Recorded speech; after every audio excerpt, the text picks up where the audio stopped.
জয় শ্রী মহাকাল।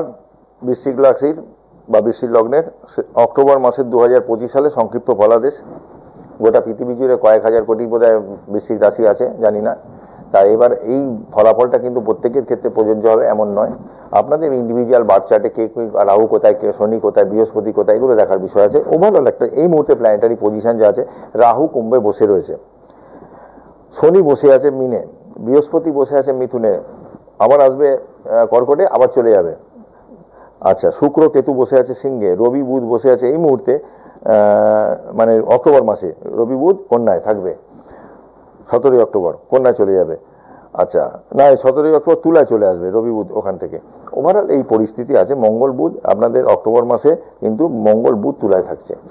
তা বৃশ্চিকের দ্বাদশে মঙ্গল, যাদের মাঙ্গলিক দোষ আছে, দাম্পত্য জীবনে সমস্যা আছে, বা মঙ্গলে বুধ বসেই রয়েছে জন্মকুণ্ডলিতে, একটু দাম্পত্য জীবনে একটু কিছু সমস্যা আসতে পারে, সাবধান।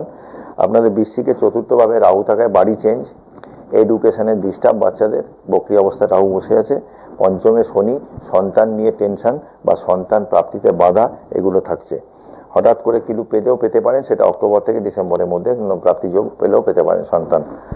আচ্ছা, বৃহস্পতি কারণ শর্ট টাইমের জন্য অতিচার গতিতে কর্কটে আসবে, আবার ডিসেম্বরের 6 তারিখে বোধহয় চলে যাচ্ছে, মিথুনে চলে যাচ্ছে। এই হচ্ছে আপনাদের প্ল্যানেটারি পজিশন।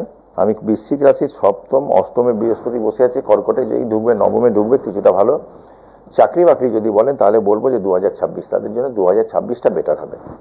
বৃশ্চিক রাশির জাতক জাতিকারা হাতে লাল সুতো একটু বাঁধবেন, আর সকালবেলা উঠে কাঁচা হলুদ একটুখানি ছিঁড়ে ভেঙে মুখে ফেলবেন, চিবিয়ে রসটা খেয়ে নেবেন।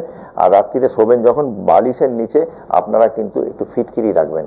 পট করে মাথা গরম যাদের হয়ে যায় তারা কিন্তু আমি বলবো যে একটু ভালো মুক্ত একটু পরে নিন, ঠিক আছে? বৃশ্চিক রাশির জাতক জাতিকা ওভারঅল এই হচ্ছে ক্যালকুলেশন আগামী অক্টোবর মাসের জন্য। দীপাবলির অগ্রিম শুভেচ্ছা। সবাই আনন্দ করুন, পূজা ভালো করে করুন, কাটান। জয় মা তারা, জয় জয় তারা।